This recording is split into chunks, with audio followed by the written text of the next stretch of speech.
Welcome back to TarHeelIllustrated.com. And if you're watching us on our fast-growing YouTube channel, that is called Tar Heel Illustrated.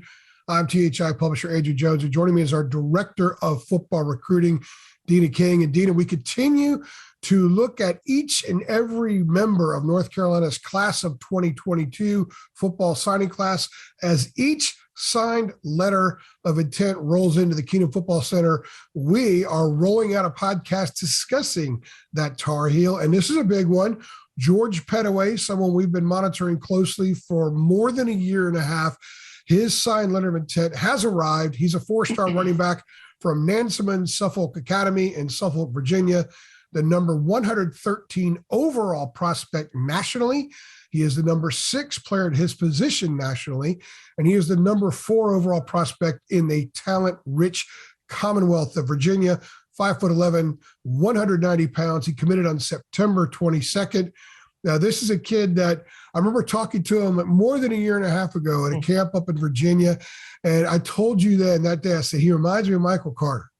He reminds me of Michael Carter kind of in a lot of ways about him, the body language, the way he runs, the way, some running backs have that sprinter sprint, and George Pettaway has that sprinter sprint. I think he's somebody that has an opportunity to have a very good career at North Carolina. So what are your thoughts on George Pettaway being the latest member of Carolina's class of 2022 to send in his letter of intent? Well, you said it right. It seems like we've been talking about George for a long time since you and Jacob went up there at Virginia Beach for that thing that they held up there, that event. But like you mentioned, I mean, he's a perfect complement to Amarian Hampton. George is your speed back. I mean, he gets out in the open and he's off to the races. Can catch the ball as well in the backfield. And I think your Michael Carter comparison is very accurate, because I think that's one of the big reasons that the Javonte and Michael had so much success is they complemented each other. Javonte with the power and Michael with the speed. But Michael did show a little bit of power, and Javonte also showed a little speed.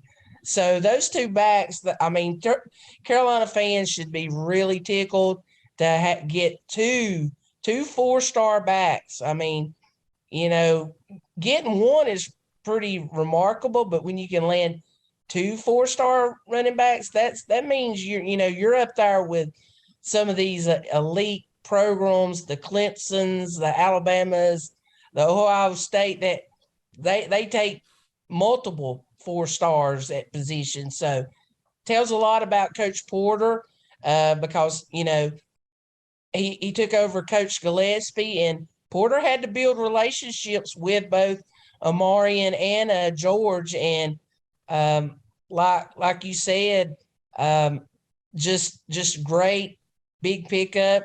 Another kid in Virginia, the Tidewater area.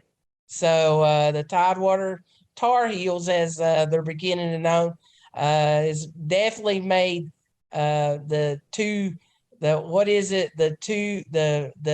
up, 2 down, whatever signal that is.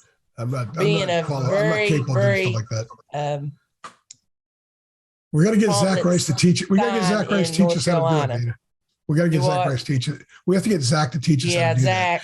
that. Well, that's 2 of the top 8 running backs in the nation. And I'm glad I started laughing when you said, George does have power, like Michael had power, and Amarian has speed like Javonte had speed, because I was thinking that before you said that. And that's the thing I like about the way George runs, which is so similar to Michael. Michael was a powerful runner because he was that bullet going through the air. A bullet's only this big, but man, it could pierce. And that's the way I look at George Pettaway as a runner. And he's a guy too, that when he catches the ball, he turns and squares, gets that nose going toward the end zone, and is in full speed very, very quickly. We said that we think that Amarian is somebody that could perhaps get on the field some early. I think George Pettaway is a guy to look out for, having a chance to get on the field and playing a pretty decent role. True freshman, you just never know. They show up a lot of times. They got a lot of bad habits that need to be fixed. The body needs to get right. They're kind of overwhelmed by what college football is all about, and it takes some time. But I think George Pettaway is a really smart kid. Will have a chance to get on the field and play to some degree right away. Yeah, like when I mentioned about with Omarion, the stable at Carolina's got a lot of different parts, and George will probably be the fastest back in that group. So his talent may get him a few more snaps because he is fast. And going back to that Michael Carter, when I was thinking about that comparison, the play that I remember is Michael Carter running over the Duke's Michael Carter. So yes, it's huge. Teammates with the Jets. Yeah. So it's huge. Carolina getting Pettaway because let's face it, not a lot. He was not really interested in the Virginia schools. Penn State, they were also in the hunt for Omarion. So Florida was huge with George too. So the staff, Coach Porter, Dre was imported up there.